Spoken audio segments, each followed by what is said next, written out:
I'm going to read you a fairy tale. It's by the Grimm brothers. It's illustrated by Maya Dasakova, and it's retold by Anthea Bell. It's a north-south book. Sit back and listen. Once upon a time, there were a man and a woman who had wanted a child for a very long time, but in vain. At last, however, the woman believed that the good Lord was going to grant her wish. From her house she could see into a lovely garden full of the most beautiful flowers and delicious herbs. But no one ever dared go into the garden because it belonged to a powerful witch. One day the woman stood at her window looking down into the garden, and she saw a bed where the salad herb called Rampion or Rapunzel grew. The woman felt a great longing to eat some of those herbs. She wanted them more and more every day, but since she could not get any Rapunzel from the garden, she became weak and pale and miserable. Her husband was alarmed. "What is the matter, my dear wife?" he asked. "Oh," she said, I'll die if I can't have some of that Rapunzel to eat." Her husband, who loved her dearly, said to himself, "You can't let your wife die. You must get her some of those herbs at any price."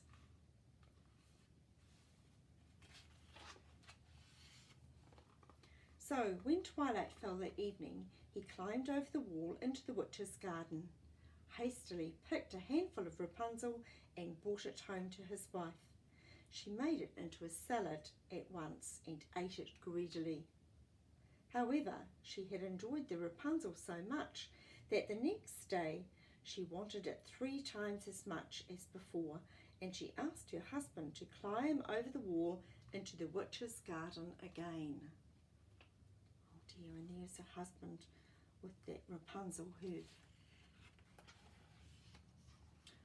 So when twilight fell, she climbed over the wall once more, but when he was down in the garden, he had a dreadful scare, for he saw the witch herself there in front of him. "How dare you climb into my garden like a thief and steal my Rapunzel?" she said angrily. "You'll be sorry for this." "Oh, please have mercy," begged the man. I did it only out of desperation. My wife saw your Rapunzel from the window and longed for it so much that she said she would die if she didn't have some to eat." At that, the witch relented slightly and said, "Very well, you can have as much of my Rapunzel as you like, but on one condition. You must give me the baby your wife is about to bear. It will be well looked after, and I will care for it like a mother." In his fear, the man agreed to everything, and as soon as his wife had her baby, the witch appeared, gave the little girl the name of Rapunzel, and carried her off. Goodness me, there she is. Rapunzel grew into the loveliest child under the sun.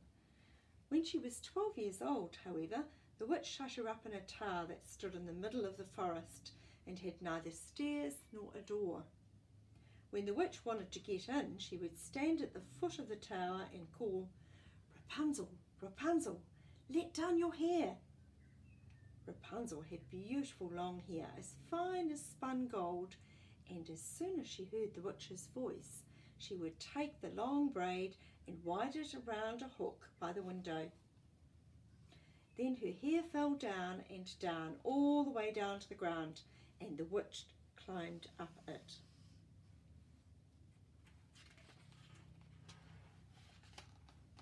One day, the king's son happened to be riding through the forest, and as he passed the tower, he heard a song, such a beautiful song that he stopped to listen.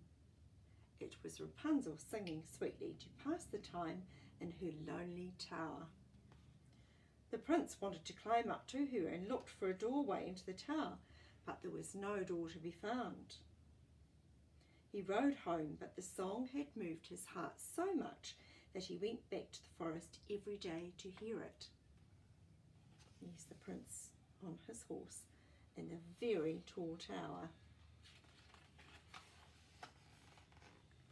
One day, when he was standing behind a tree, he saw the witch come along and heard her call, "Rapunzel, Rapunzel, let down your hair." Then Rapunzel let down her braid of hair down, and the witch climbed up to her. "If that's the ladder leading up into the tower," thought the prince, "then I'll try it myself."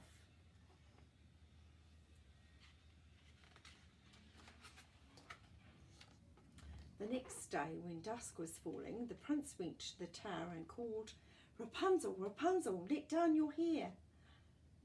Rapunzel let her hair down at once, and the king's son climbed up it. Wow, it's like a very strong rope, isn't it?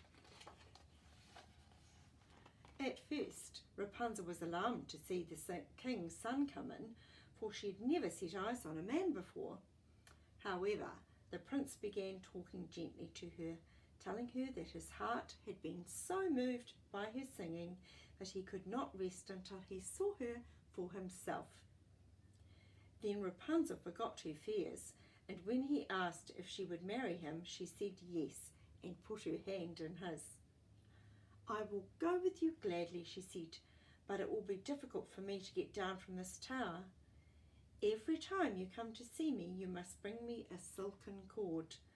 I'll weave a ladder out of the cords, and when it's ready, I will climb down and you can carry me off on your horse." Well, they've set out to make a plan, haven't they?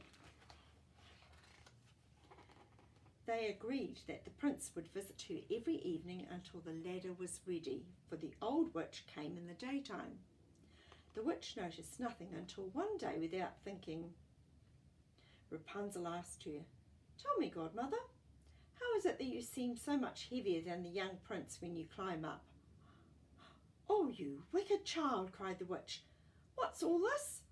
I thought I'd shut you up safely away from the whole world, but you've tricked me."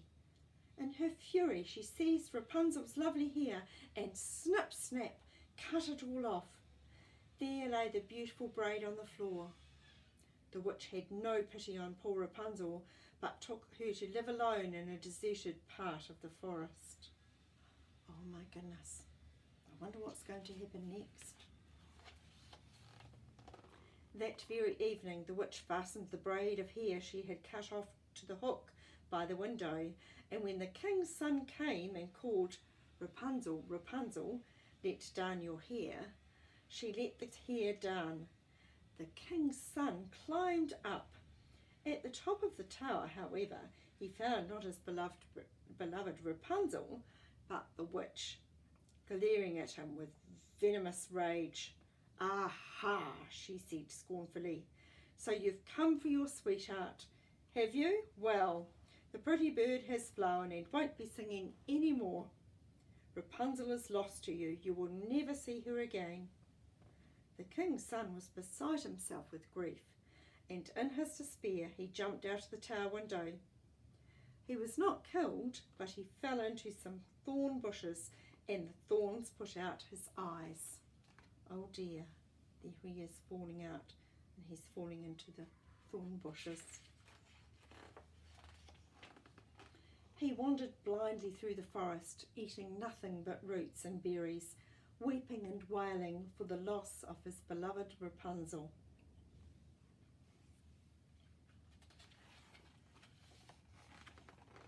So he wandered the country for several years, until at last he came to the deserted place where Rapunzel was living in great grief and misery.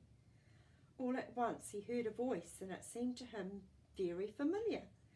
He went in the direction of the voice, and when he reached it, Rapunzel recognized him. She flung her arms around his neck and wept. 2 of her tears fell into his eyes, and suddenly he could see as well as ever. He took Rapunzel home to his kingdom, where the people welcomed him back with joy, and Rapunzel and her prince lived happily ever after. I love that story. I hope you enjoyed it as much as I enjoyed reading it to you. Until next time, ka kite.